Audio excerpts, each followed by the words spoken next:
Imagine moving into what you thought was your dream home, only to realize the neighborhood itself didn't want you there. You don't belong here. That was the first sentence Derek Cole heard from his new neighbor, Ridley, the day he unloaded the last box from the moving truck. It wasn't shouted. It wasn't even said with anger.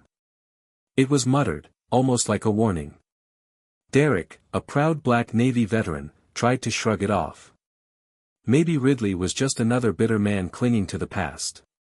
Derek told himself this house, this street, this future, belonged to his family as much as anyone else's.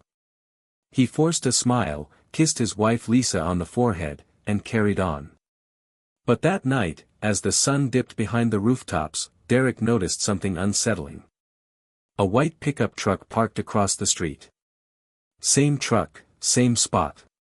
The driver never stepped out, just sat there, engine running, watching.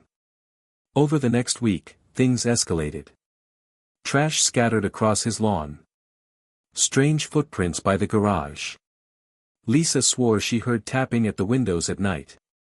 When Derek called the police, they never showed. When he drove down to the station to complain, an officer smirked and said, "We'll get to it when we can." Derek didn't know it yet, but this wasn't negligence. It was a setup. The same men sworn to protect him were part of the same machine trying to break him. And as Derek tucked his kids into bed that night, the neighbor's words echoed again. You don't belong here. What would you do if the very people you called for help showed up only to hurt you instead? It was a quiet Saturday morning when the knock came at Derek's door. 2 officers stood there, badges gleaming, smiles too wide. "Routine check," one said. "We got a report about a disturbance." Derek frowned. "There's no disturbance.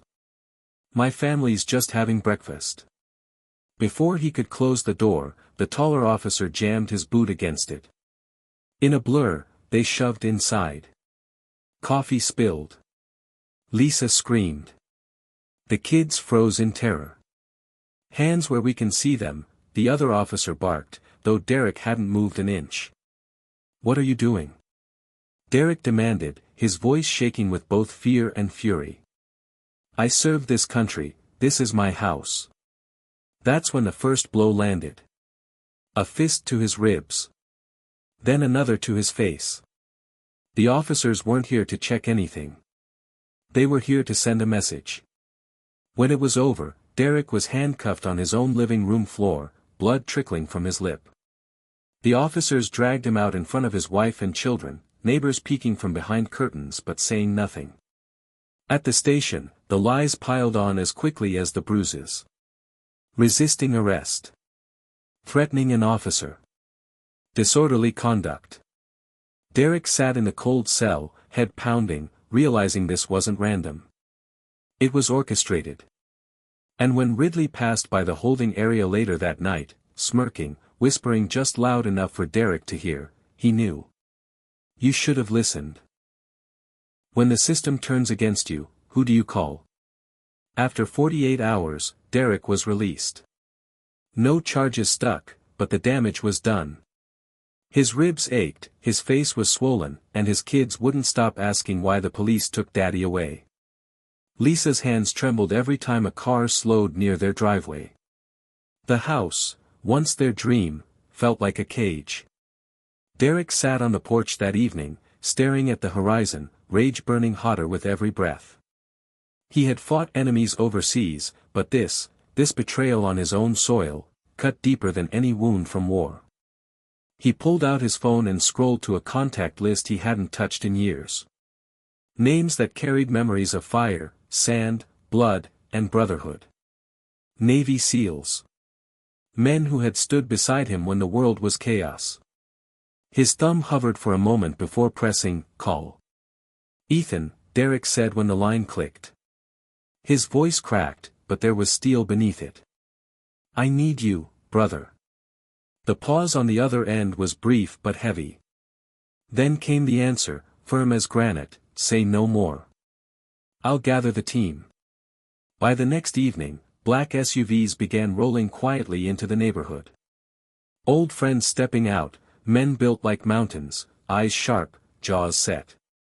They greeted Derek not with words, but with the kind of nod that meant, "We've got you." For the first time since moving in, Derek felt something stronger than fear. He felt the weight of a storm gathering behind him. Because this wasn't just about one man anymore. It was about showing a corrupt system what happens when you push too far. And the brothers were ready. Bullies thrive when their victims stand alone, but what happens when the victim has a brotherhood built for war? By the time the sun rose the next morning, the neighborhood had a new rhythm. The same white pickup that once stalked Derek's house now found itself stalked. Ethan and two SEALs tailed it in silence, recording everything, license plates, faces, meetings. Every move was logged like an enemy operation. Meanwhile, another pair worked the shadows, installing cameras around Derek's property, setting up surveillance drones, and locking down blind spots. To the outside eye, Derek's family was just living their life again. But behind the curtains, a tactical net was tightening. The cops didn't know they were being hunted. That night, when two officers tried to patrol Derek's driveway again, they were met with a very different welcome. As they stepped onto the lawn, a deep voice cut through the dark. "Evening, officers."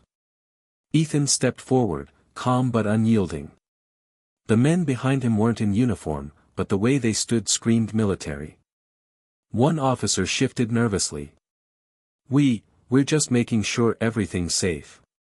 "Safe?" Ethan's eyes narrowed.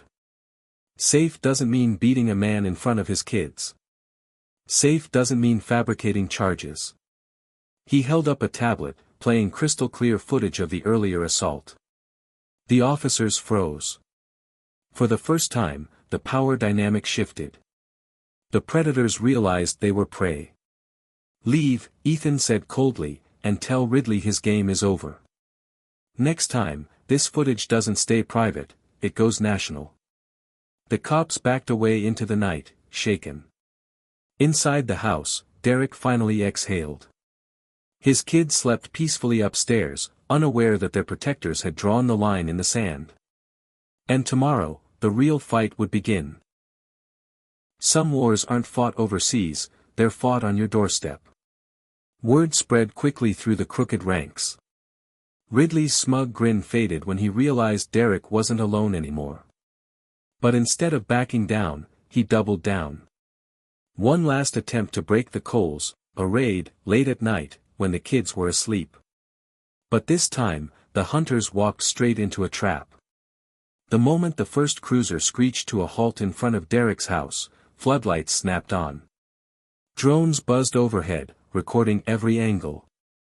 From the shadows, Ethan's team stepped forward, silent, unshakable, trained for nights just like this. "Game's over, Ridley," Derek said, stepping out onto his porch. His bruises hadn't healed, but his voice carried the weight of every injustice endured. Ridley sneered. "You think your little soldier friends scare me? We own this town." "Not anymore," Ethan replied, tossing a USB drive onto the hood of a squad car.